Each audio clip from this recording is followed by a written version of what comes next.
Today I show you guys how I tape my stick.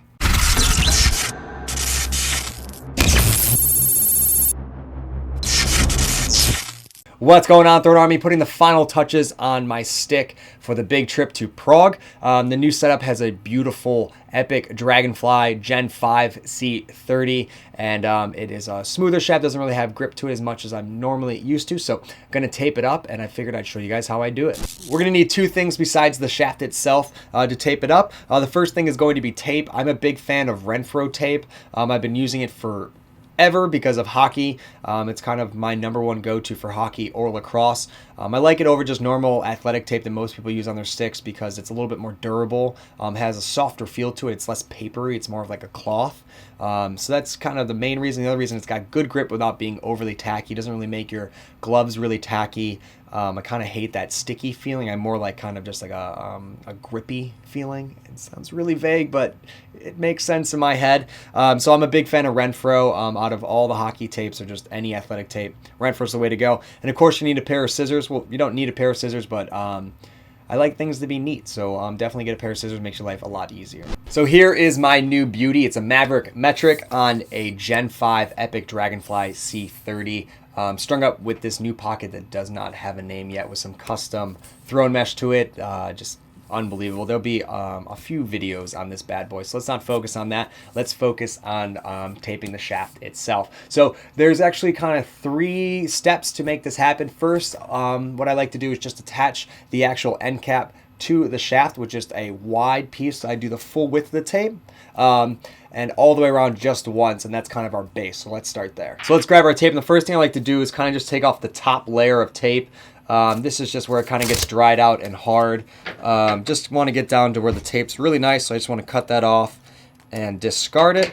And the next thing we're going to do is do that base layer I was talking about. So I always like to start on the center back of the shaft. As you can see, the head's here. So that's just because I find that to be where I want a little bit extra grip. So if it's a little bit thicker on the back, I just like it that way. You don't have to do that. So I start on the center back, and then pretty much just half on the end cap and half on the shaft. And this end cap's a little thicker. It doesn't really come down to a tapered point like some of the other ones do. So there's going to be a little bit of a mess, but it's really not that big of a deal. So just really wrap around once, and you overlap on the back just a little bit, and then cut it nice and straight. And then all you want to do is lay it flat so it doesn't stick out at the end. And then this is kind of the extra tape you're going to have because of that difference. And all I like to do is try and just lay it as flat as I can, and then roll it around in my hand, and that will make it nice and even and flat. And we're going to tape over that, so if it looks kind of ugly, it's going to be covered. But just one way around the full width of the tape, just so the end cap doesn't come off. The next step is probably the most time consuming. That's putting the donut on the end of the shaft. I drop my top hand a lot. I go just the one-handed. I'm a right-hand player, so that's just my left hand. Comes over from my hockey background, and I find it to be pretty useful in the way that I play. I get called Canadian a lot, which is pretty funny in many ways, or walking the dog, a lot of people say. So for this, what I like to do is, actually I like it to be pretty thin. I don't want it to be really bulky and add a lot of weight to the stick, but I do want it to be pretty big in circumference. So what I like to do is take the tape and cut it in a third. So this tape is just about 1 inch. So I like to cut it a third of the way in. So if you can see, I just cut a little strip right there. That's a third. And then what I want to do is put down the other 2/3 down on the tape, really just secure it down, and then you can rip this along, and that's going to give you a new width of the tape so you can make the size you want it to do. The other thing I like to do is one side is the edge of the tape, so it's nice and clean. The other one's the rip side, so it's fraying. I like to put the fray side towards the bottom of the stick, and that just keeps it as clean as it can be because it's not going to be the one that's contacting with the bottom of your hand and ripping up your tape pretty quickly. For this, I like to actually step it in. I like the feeling of a short stick. I just have always enjoyed having a little bit tighter feel to it, a little bit more responsive. So what I like to do is actually tape underneath where the gap is. Again, we're starting on the center back of the shaft. Actually, this is the center front, so I'm going to flip it around. Starting on the center back of the shaft, you just want to go right underneath where the end cap ends. If your end cap is more flush, it doesn't really matter. This one definitely is going to need a little bit more building up because it's got a distinct edge to it. And that tape's coming off a little bit because it got the dirt on my hands on it. So just pull it off, and then you just want to keep spinning it around. I wish I could do it right now and put this flat on the ground with the head on it, and you can just keep spinning it, and it makes your life a lot easier. But I'm trying to hold it up for the camera, so I can't do this at this time. But you just want to keep going around, keep going around. I don't know how many times you want to do it. I've never really counted. I just kind of do it until I'm happy with the kind of proportion of the donut to the shaft. So I'm going to keep going, and I'll be back when it's finished. So when the donut is the size that you want it, mine's about, I'd say 3/8 thick coming off the shaft. All you do is want to cut it. I like to cut it straight, and then again finish on the center back of the shaft and just lay it nice and flat. Kind of squish it down to make all the layers just kind of one, to give it that nice look to it, and then just work it all the way around. The other thing you can do is take a pair of scissors and just kind of push down on it going both ways. That'll give it the kind of the flattest, most like cylinder look. And then coming from the bottom, do the same thing. Just be sure not to scratch the crap out of your shaft while doing so. And it's got a really nice look to it. This next step is also optional. I like to do it because, again, I like drop my hand a lot. So this kind of makes it nice and rigid. Also, when you're shooting, if you really pull that front hand down, give you a little bit more of torque, especially in the Dragonfly. It'll actually flex a little bit more when you're pulling it down like that. I like to take just a lighter that you'd use for any stringing and just kind of light the bottom and sides of it. And what it does is it heats up the glue and makes it a little bit more rigid than it would be normally, so the tape won't move as much.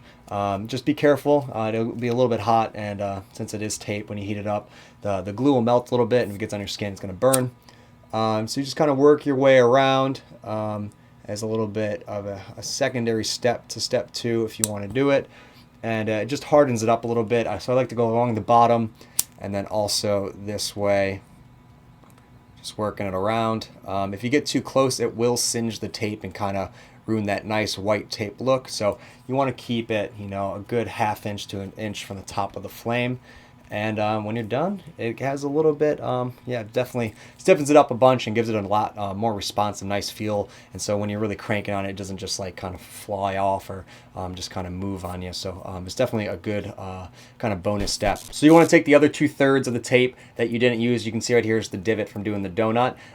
Some people like to get rid of all this and go to a full piece. I don't really want to waste that much, so I like to use the other kind of 2/3 of the tape. The only thing we're going to do is change the direction that we're taping, because we always want the frayed side to be covered. It's just kind of the way I like to do it. So what I'm going to do is now do the fray side going towards my hand. The only place where it's not going to be perfect is going to be towards the top, but it gives you a lot nicer feel than having the fray going all the way down the shaft. So again, starting on center back with the fray, now going towards the head instead of away from the head like we did on the donut. We're going to go right underneath the donut and then just work our way around. I like to go around the entire shaft one time just to give it kind of a good start to it. And then when you hit center back, you can see it comes all the way around.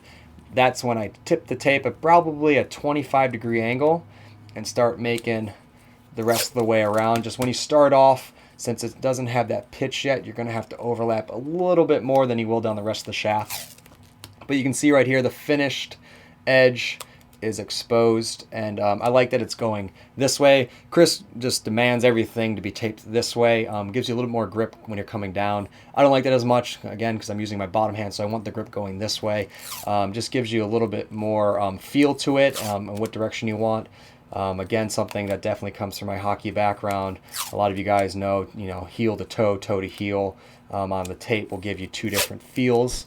So you can see I'm just working my way down the shaft. Try to keep your overlap the same width on each one. It'll give you a really clean look to it. That's about it. Just keep going until you're happy with it. So I'll be back once it gets to about the middle of the shaft. That's where I like it. I like to end it right where my top hand sits on passes. So that's about as high as I want to go. I normally go a few more inches, but I don't want to cover the Dragonfly because it just looks so nice on the shaft. So when you get to how high you want it, you then have to square off again like you did on the top. So now we're going to bring the tape parallel to the ground or parallel to the shaft. and come around again to the front and then onto the back. And again, we're going to overlap and finish on the center back of the stick. So just bring it nice and cross, and then I like to cut it just straight up and give it about a 3/8 of an inch overlap. So it's all finished, and absolutely love this 3-part tape system. The first one keeps the end cap on. When your end cap falls off, it's just terrible. I absolutely hate it. And when it happens to guys, I feel bad, and then I'm like, why didn't you tape it? Everybody knows that's going to happen. Same thing with guys that don't have head screws. They're like, oh, just force it on, it'll stay there, and the head comes flying off in a game. It always confuses me. The second part being the hardened donut. It gives you a nice control. Not going to be all sloppy, not going to wear out. And then the third part where it's just from here to here for the grip. I love this because this definitely takes the most wear and tear, so you're able to switch it out, keeps you, or switch it out without affecting everything down here. Cuts down a lot of time, gets a game ready very, very quickly. So let me know what you guys think of my tape job in the comments below. And if you guys have any tips or tricks to taping your stick, definitely throw them in the same section. And that's everything, guys. I hope you enjoy it, and I can't wait to use this in prog. Then this is kind of our first run, and I think we're going to be changing up, doing some cool stuff. So this is kind of be the OG one. That's going to be pretty sweet. And now I'm